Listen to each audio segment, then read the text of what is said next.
The world is crazy, which makes the media world exciting, crazy, never boring, and frankly, good for us in some ways.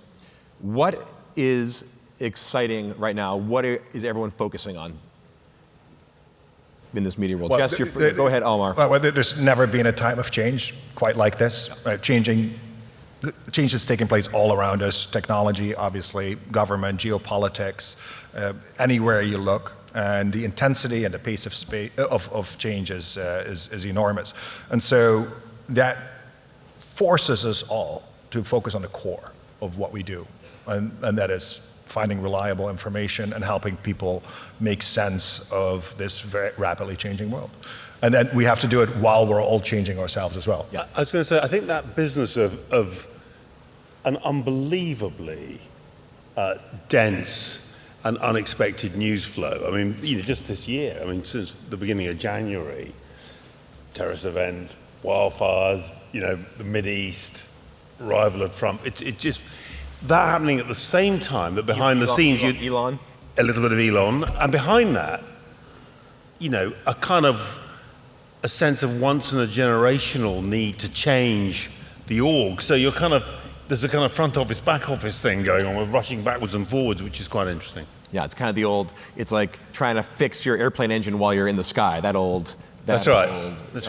Yeah. That old chestnut sort of thing. I just also think that the velocity and the speed at which information is flowing and things are happening on a global basis, and of course we have to mention technology disruption, AI, there's no shortage of stories to cover. There's no shortage of information that is just flowing.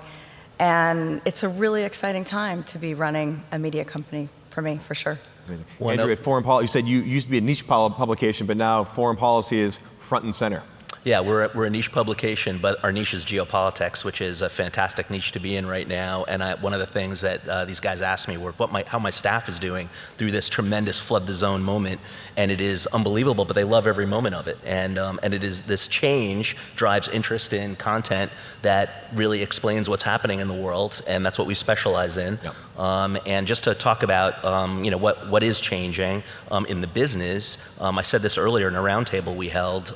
AI means news is becoming more of a commodity, and we are not focused on that as much as we are in analyzing the news. That's where the premium is, and because there's so much confusion and so much change, that's really feeding into our strength. We had our best subscriptions month ever last month in January. Wow. With so much going on, both on the news cycle, both technology-wise, what are you telling your teams to focus on? Like, there's so much chaos, there's so many things to chase. What are the core missions that everyone is, what are you handing down to your teams? Well, for a start, the most important thing, we often talk about trust as being an issue. Yes.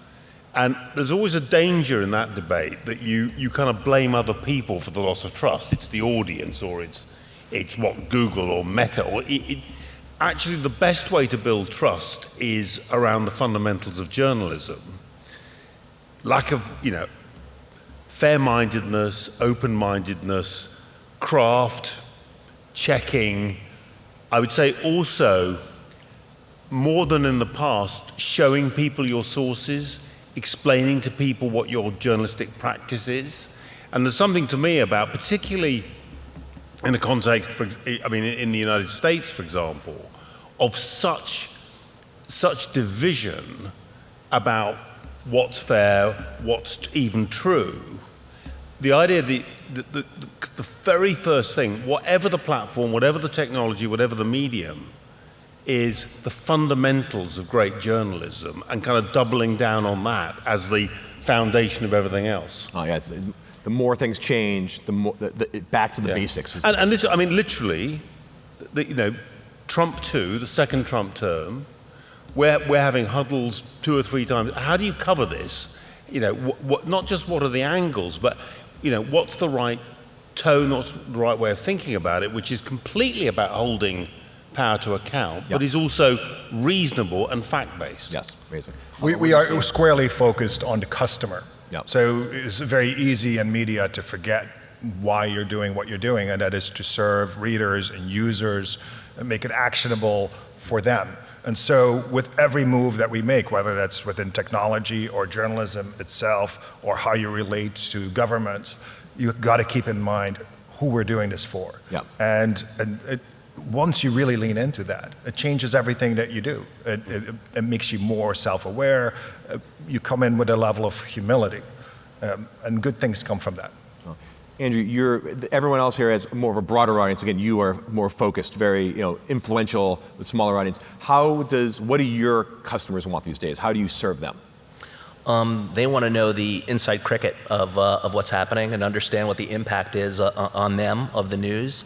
They also want that in a very nonpartisan way. And your question on what have we charged our teams with, and that is to maintain that impartiality and make sure we're completely balanced.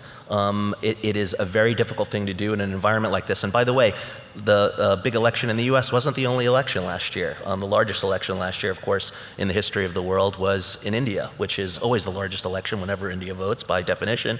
But there's been change and division everywhere, and you need to remain focused on trying to be as fair an arbiter as possible and let that reader decide. And that is where I'm sure we'll get into issues of trust, where you can build that in your brand, that level of trust and fairness and impartiality. That's one thing. The second thing is really focusing on a lot of the untold stories. There's a lot going on besides, as much as he sucks up all the air in the room in Washington, there's so much more going on in the world right now. There are wars taking place in Africa that are barely getting any attention whatsoever in Congo and Rwanda. Critically important, battles over critical resources. So we try and focus on bringing those to the fore as well. Jess, talking about trust and brand, like Time is such an iconic brand, and you've been dominating the late night comedians in America, having a great time with the Trump, Time, Elon Musk. Tell me about that, because you've been making waves and you've been spending a lot of time with the White House, or at least covering it. So yeah, when you think about Time, a 100-year-old brand that was started by young men in their 20s for men, busy men that didn't have a lot of time. Here we are 100 years ago, I'm the CEO of Time, and we're still owning and driving the conversation. We're focused, to answer your other question too, Steve, we're focused on capital J journalism and impact journalism. Time was the #1 global media company in the world that had more on-the-record time with President Trump. #1. We had exclusive access to him. We were in Mar-a-Lago for over 5 hours, photo shoot, interview. He was named Person of the Year. He rang the New York Stock Exchange bell. 78, he had never rung the bell. I couldn't believe that. I asked them to talk to all the historians to make sure that that was actually the case. The last president to ring the New York Stock Exchange bell was in the 1980s. It was Ronald Reagan. So this was a really big moment. Fast forward, I think what you're talking about, in the last 7 days, Time has owned the news cycle with our Elon cover. So illustration of Elon behind the Resolute desk, which is in the White House in the Oval Office. So no copy, visual interpretation of a very big story and a very big moment in what's happening in US history. And thanks to Mark and his team, our 2 journalists, our 2 reporters, Simon Schuster and Brian Bennett, were on Jake Tapper's show.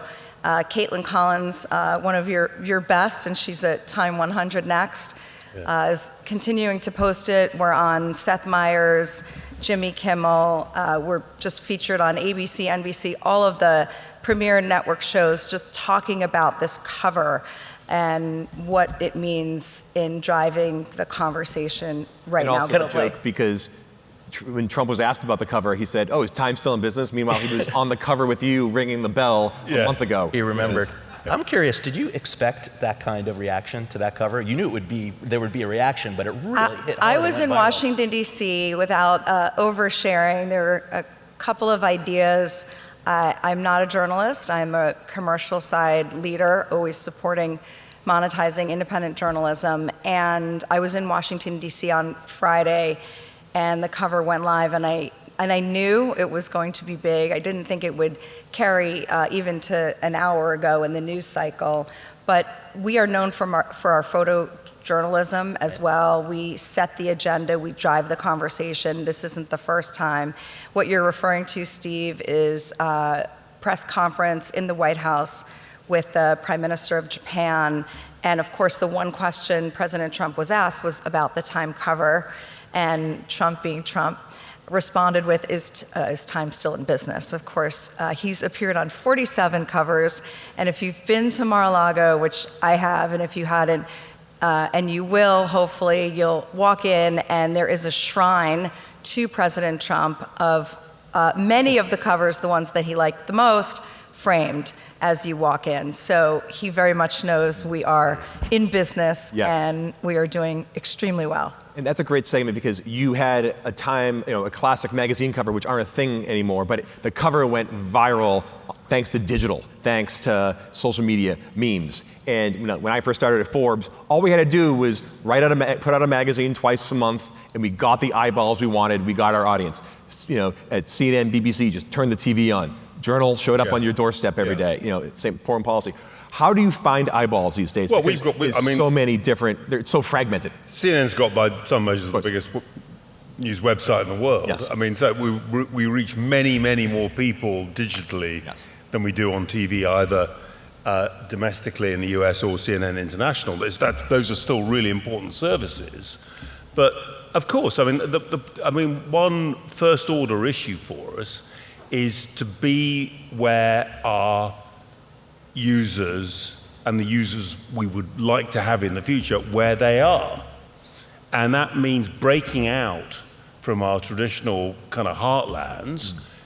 Loyal audiences, you want to keep on, serving them as well, but go out and find the audiences in the places, at the times, on the devices that suit them. And that in the end, it seems to me is the basic challenge, which is if you believe that great journalism will find willing customers, willing users, and some of whom will pay for the privilege, the trick is about taking the essence of what you've always been and porting it into the future by finding them and then serving them.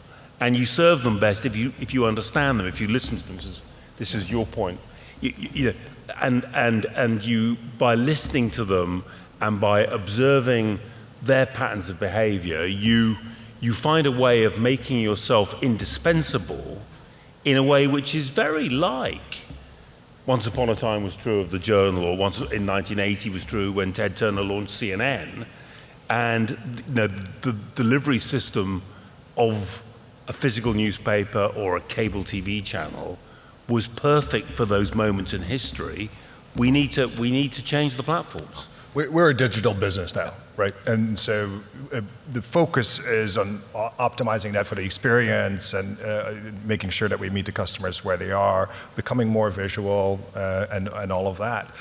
But the focus really is on hard-hitting news. So if you see why our subscriptions have been going up, it's really directly tethered to moments where we leaned into covering the new administration, covering energy with depth and expertise. And so at the root, the form can change, but the substance has got to be continuously strong, serious, and we've got to be deeply committed to that. That's where we are making our investments. Everyone is investing in technology. Of course, everyone is embracing AI and Gen AI, but underneath this is the journalism that has to drive the business. And we've just had our best year in history. We just had a phenomenal quarter. We've never had more subscribers than we have today. And we see that continuing. And in fact, the more uncertainty there is in the world, and it's the theme of this conference, the more readers will come to us because people need to navigate this era of uncertainty. We're entering a new era. And all of these organizations, in addition to having beautiful covers, we have to help people navigate, give them the facts so that they can make decisions on their own. Yeah. The election in America, but not just America, I was talking to someone in France, social media is having such an impact, and you guys have some of the most incredible storied brands in media, yet other people are getting news from creators, from podcasters, from alt media. How are you taking your amazing brands and adapting that to the social media world? I think all of us have done that our whole careers, and especially as we are leaders in media today from more mainstream or traditional legacy media companies, and we've been able to innovate and evolve and meet consumers and new behaviors where they are, which is why for us, we have a cover, they're digital covers. We started out as a magazine, Wall Street Journal is a black and white newspaper, and now we have the largest global audience in our history, the youngest audience, and that's why we need to lean into AI, because we can be on all these platforms and we can expand our audiences and leverage technology like we all have to grow our audiences and to have different formats and different experience. I'm a huge reader. I have a colleague who doesn't read and just listens to podcasts. So like we all have different choices to consume the right information, but you're right, there's a lot of new voices and we're all paying attention and there's room for everyone. Yeah, Mark, so with CNN, you're so visual, and also you have famous personalities. People love your anchors. Well, how does that translate into the new media world? I think for all of us, what have we got that's special? The legendary Time covers is special.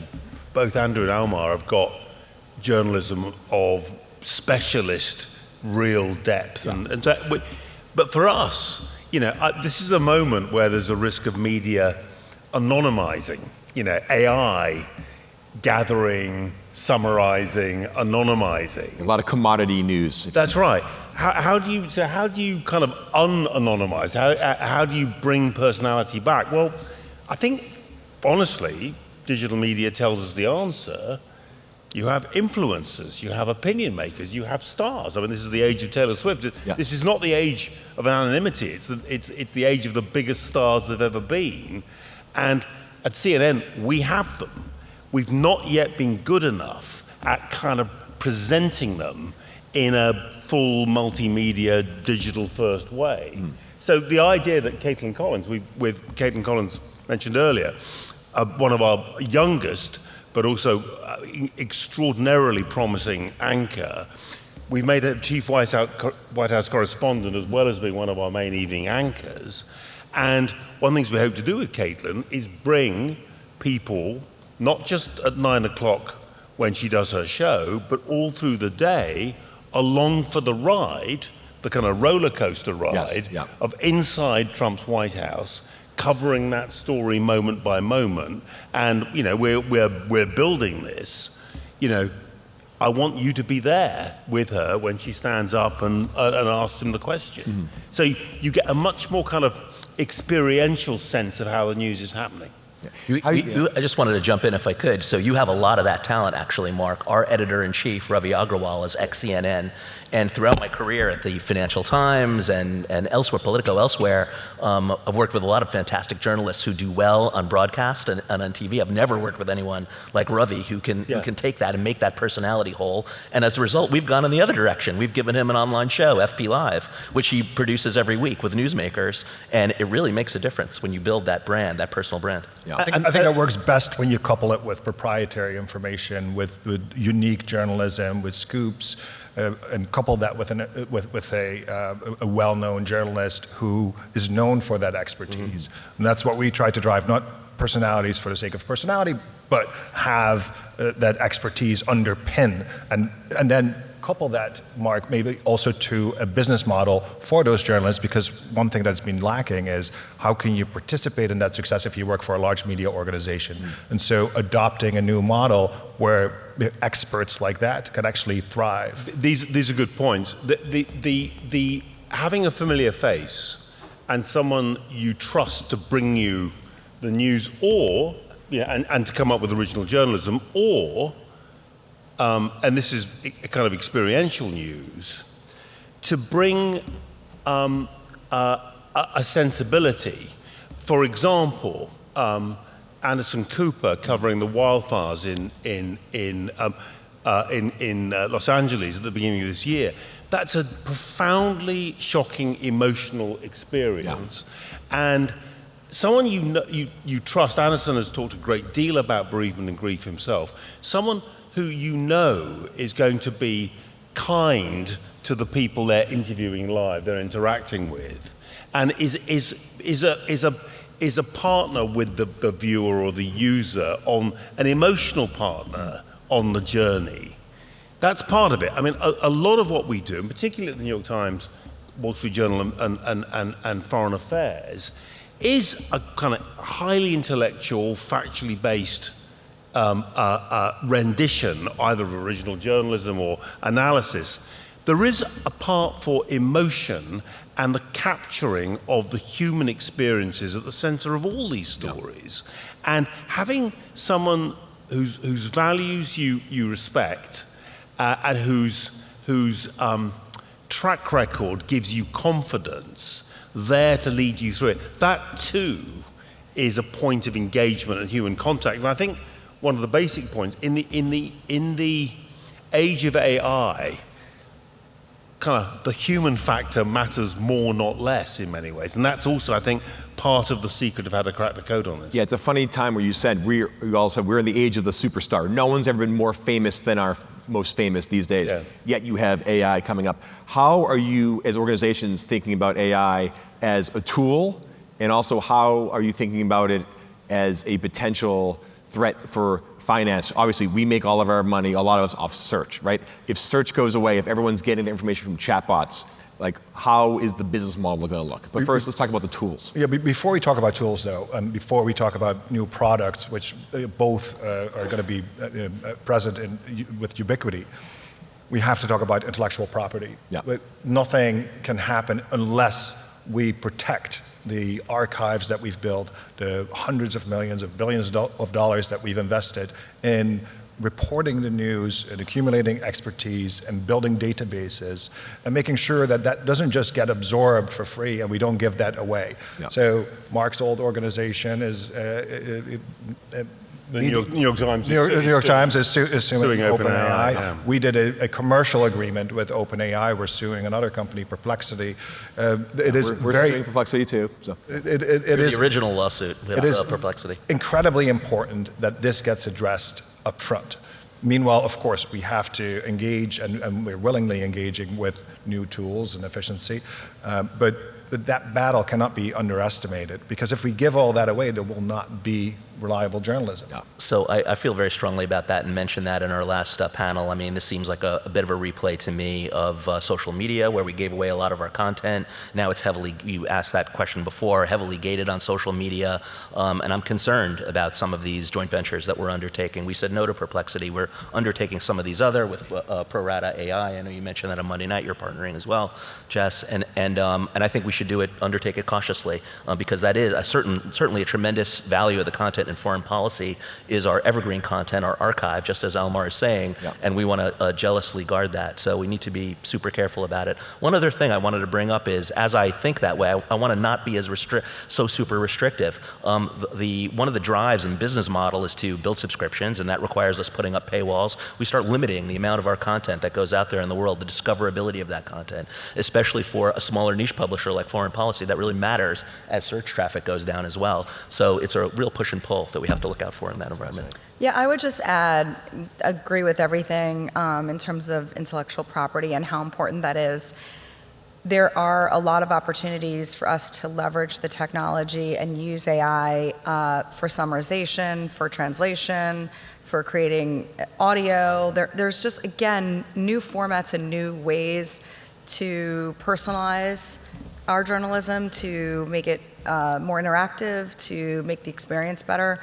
My esteemed colleagues here talk about audiences, and as I said, I'm a voracious reader, and then I see something's going to take 26 minutes to read, and I might know half the story and don't need 26 minutes, but if I can get 3 minutes, or if I want my kid's friend who's in 5th grade to have a 5th grade version of that, like, the possibilities are endless. I do think the humanity, we didn't just do Trump, we interviewed and named Taylor Swift Person of the Year. She gave one interview in 5 years. One. She still hasn't given an interview. A year since then. She also did a photo shoot, 8 outfits. Yep. And why? Because she trusts time, but she also had a personal relationship with Sam Lansky, our journalist, our reporter. Yeah. So again, that access and covering those people, AI couldn't do that, and that we own that, and we own time. So Hey, but AI could Mark. steal that. It could steal it. Exactly. Yes, that's a big And problem. just to say, of course, we need to watch, protect our IP, and guard against the dangers. I really think it's a moment to experiment and to simply play with the tools and work with our audiences to figure out what works. I mean, we mustn't just think of AI as a problem. Yeah.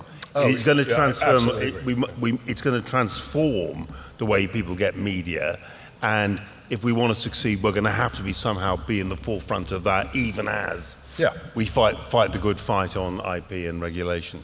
Well, we're out of time, but before we go, I want to do a lightning round. Everyone go down the line and tell me in a sentence or two how you're using or want to experiment with AI in the next year or two. You're right next to me, so you get to go first. Translation, doing things you can't otherwise do.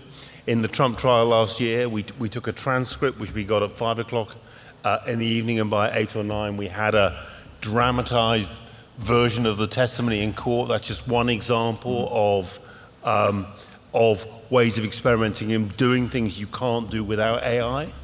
But there's so many different things we can do with AI. Countless ways to apply this. Being an assistant to somebody's profession, going to scores of languages that we now are painstakingly trying to reach with human translators. Summarization, efficiency gains, analytics products that look at complex markets like energy and carbon pricing. There's endless possibilities, and many of these products will have a premium value. We're testing audio right now. I hope everyone's played with Notebook LM. It'll build a podcast out of any piece of content that you feed into it. It's remarkable, and I think there's a lot that we can do with that. I'll just stop there. All of the above, and then we're trying not to litigate. We're trying to negotiate and figure out ways to continue to monetize trusted, important capital J journalism. Wow. Well, thank you all. It's fascinating stuff. And thank you all for your attention. Appreciate it.